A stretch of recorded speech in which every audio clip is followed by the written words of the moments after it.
Aleyküm kızlar, karanglar bizning aytilimizda shunday xo'sh milliy fasondagi ko'ylagimizdan ham chiqdi.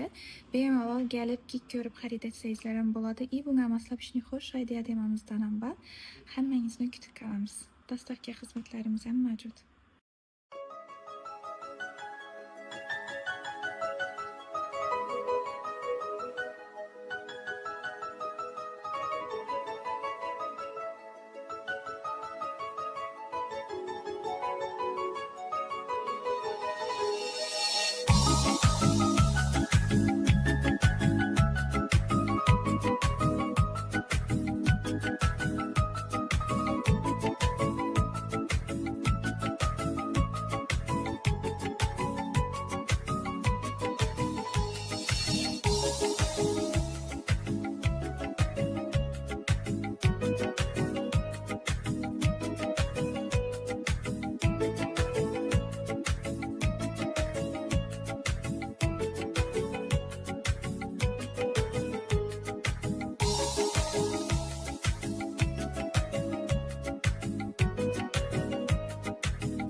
Karanglar aytilimizda shunday xo'sh yangi kolleksiyadagi ko'ylak ishtallarimizdan chiqdi. Bemalol gelip gig ko'rib xarid etsangizlar bo'ladi.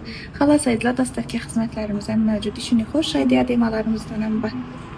Assalomu alaykum qizlar. Yarki rassetkalarni yaxshi ko'radiganlar uchun shunday xo'sh rassetkada ko'ylak ishtalimizdan chiqardik. Bunga maslab diademalarimizdan ham bor.